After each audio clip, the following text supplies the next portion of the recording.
Good morning दोस्तों। सुबह के करीब 8 बज रहे हैं और मैं निकल चुका हूँ फॉरबिसगंज से, जहाँ मैंने ढाबे के पास अपना टेंट लगाया था। तो अभी तो मैं काफ़ी ज़्यादा रिफ़्रेश फ़ील कर रहा हूँ। कल थक गया था लेकिन एक अच्छा रेस्ट मिल गया है मुझे। अब वो कन्फ्यूज़न वाली भी स्थिति दूर हो गई है जिसमें मैं ये सोच रहा था कि करूँ या ना करूँ। मैं अब दूर निकल चुका हूँ और मुझे पता है कि यहाँ से रास्ते आगे की ओर ही जाते हैं, तो कोई कन्फ्यूज़न नहीं है। साथ ही साथ यार, कल का जो इंटरेक्शन रहा है और जैसा मेरा दिन रहा है, तो कॉन्फिडेंस काफ़ी बूस्ट हुआ है, क्योंकि कल की रात तो मैंने बहुत अच्छे से काटी है। तो अभी देखो यार, यहाँ से मुझे दार्जिलिंग जाना है। टारगेट तो रखा है कि दार्जिलिंग पहुँच जाऊँ, लेकिन अगर दार्जिलिंग के आसपास भी पहुँच पाया कहीं तो चलेगा। तो दार्जिलिंग का जो ट्रेन है, दार्जिलिंग का जो माहौल है, पूरा हिल्स है और पूरा कल्चर भी डिफरेंट है और जियोग्राफी भी डिफरेंट है। तो वहाँ पे ऐसे कुछ ढाबों का कॉन्सेप्ट नहीं है, लाइन होटल का कॉन्सेप्ट नहीं है। स्पेस का बहुत क्रंच है, मतलब कि रास्तों के अगल बगल आपको इस तरह से चीज़ें नहीं मिलती क्योंकि घाटियाँ होती हैं। तो अभी वहाँ पे फिगर आउट करना होगा कि मैं कैसे रुकने वाला हूँ। नाश्ता मैंने अच्छे से कर लिया है, बहुत सारा चना खाया है मैंने सवेरे और चाय पी है।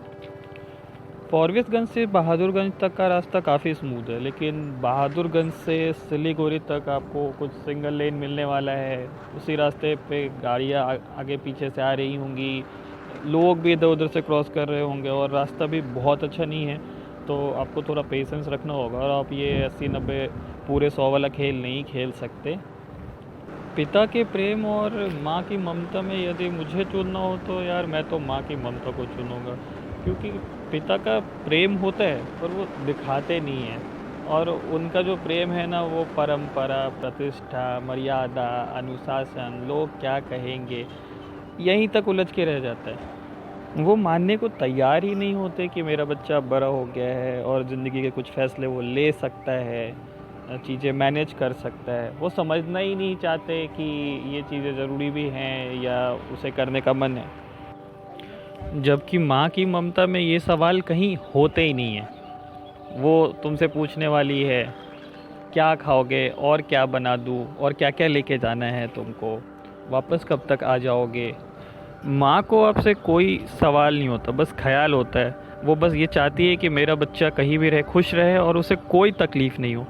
तो ये सारी कहानियाँ मैं बस इसलिए सुना रहा था क्योंकि दोपहर के लंच के लिए मेरे पास कुछ 20-25 लिट्टियाँ हैं, जो मम्मी ने ये कहते हुए पैक करके दिया था कि अभी 3-4 दिन तक ख़राब नहीं होने वाले।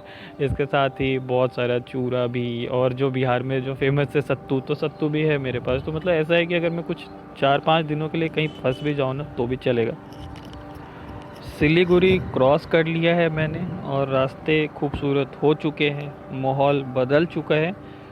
इस बार मैंने, क्योंकि दार्जिलिंग एक बार मैं पहले भी आ चुका हूँ, तो दूसरा रास्ता चुना है जो कि नेपाल बॉर्डर से बिल्कुल लग के जाता है। तो वो रास्ता मिरिक वाला है, वो रास्ता मैंने चुना है। और एक दिक्कत वाली बात ये हो गई है कि मैंने अपनी गाड़ी रेस्ट लेने के लिए थोड़ी देर के लिए साइड में खड़ी करी थी, साइड स्टैंड पे खड़ी करी थी, और वो सरफेस बहुत हार्ड नहीं था, तो मैंने वो चेक नहीं किया। और जैसे ही मैंने गाड़ी लगाई, थोड़ी देर बाद गाड़ी वहाँ लुढ़क गई।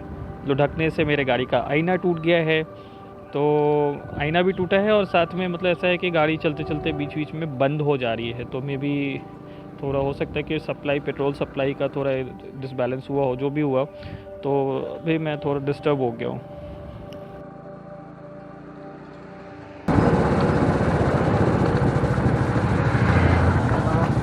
ठीक है, वेल्डर कहाँ मिलेगा?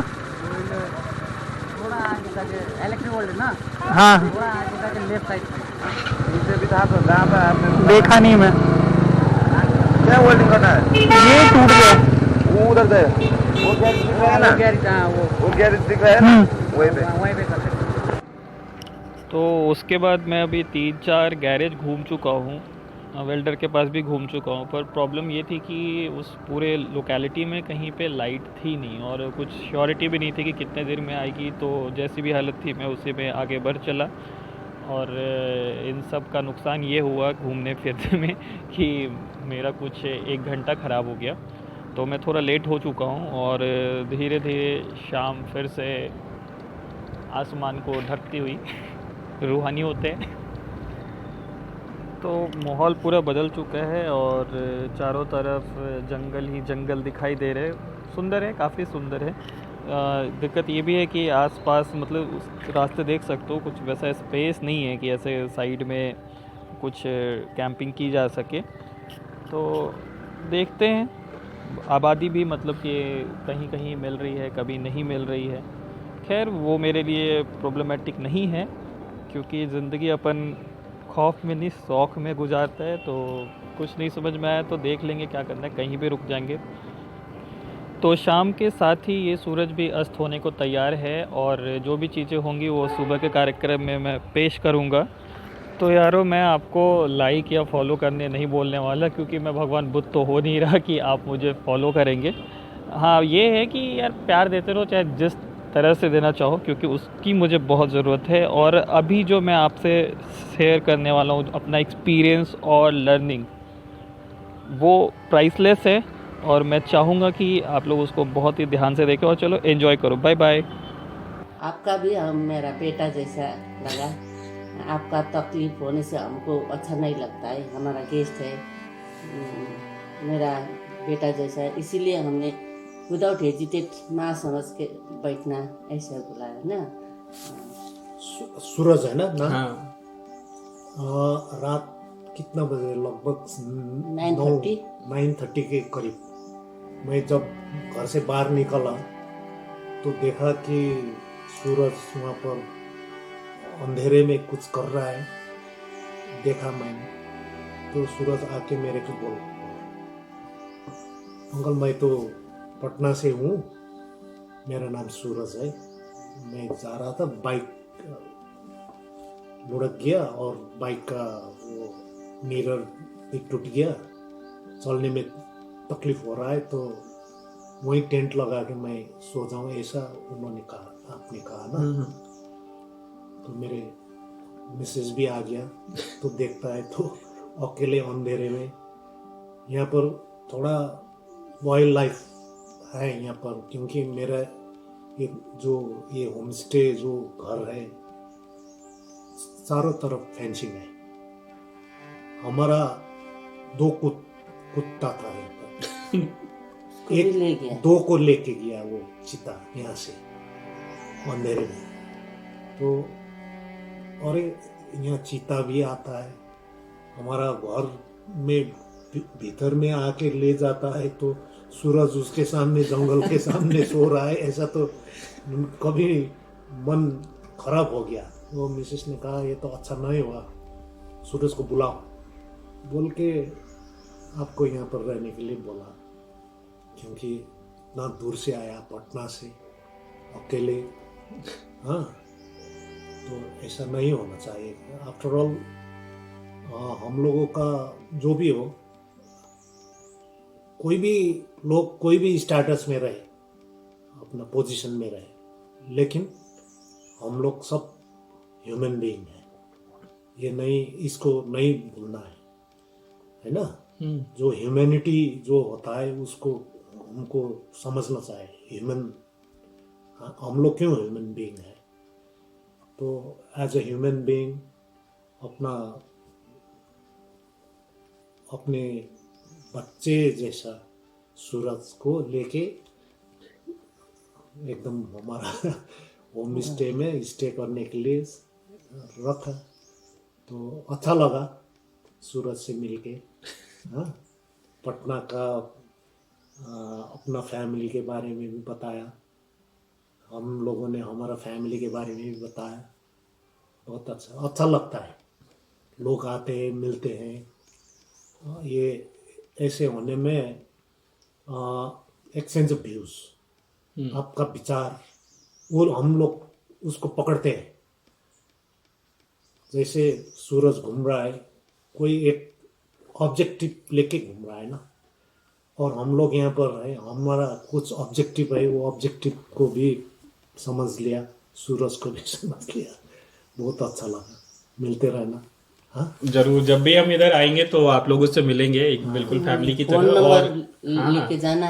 हाँ, और मैं तो कहूंगा कि जो भी इधर से गुजर रहे हैं, कोई दार्जिलिंग भी आ रहा है तो दार्जिलिंग बहुत ज्यादा क्राउडेड है। मैं तो कहूंगा कि 24-25 किलोमीटर है, 1 घंटे 45 मिनट लगने हैं। तो आप लोग इधर आ जाया करो जहाँ पे क्राउड नहीं है और बिल्कुल एक फैमिली जैसा माहौल, एक अच्छा एम्बियंस, शांत है, कोई शोर शराबा नहीं है। आप लोग इधर रुक जाओ, ज्यादा बेटर ऑप्शन है। हाँ ठीक है।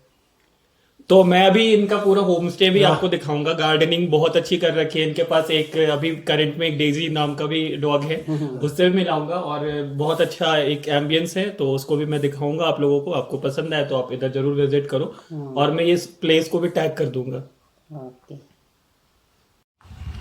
तो ये इस जगह का आउटर स्पेस है जिसको नानीज होम स्टे कहते हैं। और यहाँ पे डेजी है जो कि मेरे से मिलना नहीं चाहती है। और ये देखो बाहर का एम्बियंस। और इन्होंने बहुत सुंदर गार्डनिंग कर रखी है।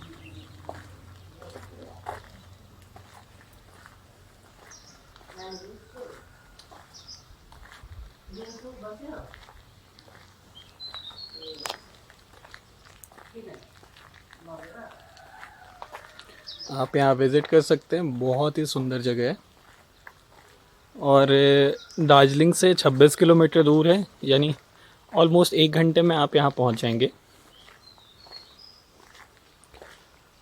तो गणपति बप्पा भी है यहाँ पे, और शायद इन्होंने ही मेरा साथ दिया। और मुझे बिल्कुल भी पता नहीं था कि ये वाइल्ड लाइफ सेंसिटिव जोन है, और मैंने अपना टेंट इस तरफ नीचे लगा दिया था। तो अंकल आए, उन्होंने देखा और हमारी बातें हुई, और उन्होंने बोला कि नहीं नहीं, आप घर में आ जाओ परिवार की तरह, कोई दिक्कत नहीं है। तो ऑल्दो इनका सेटअप है बिजनेस पर्पस के लिए है, पर इन्होंने मतलब एक परिवार की तरह मुझे रखा, और फ्री।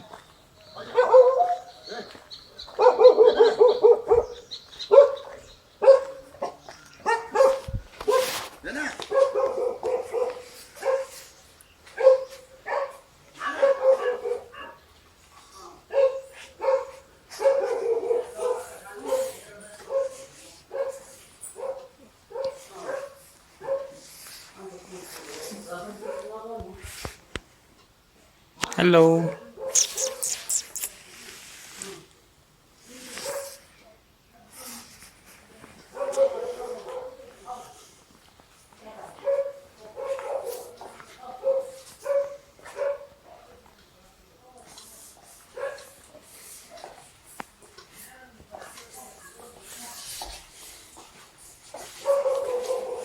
ये मेरे रूम में।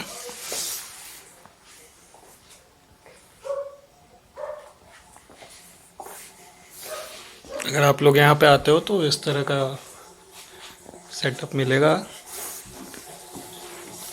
और मैंने गलती से पानी खुला छोड़ दिया था, I am sorry.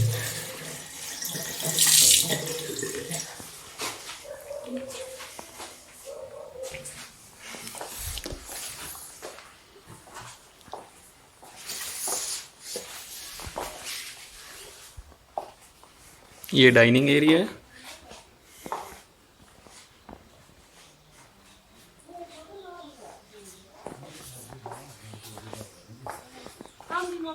Back to that view.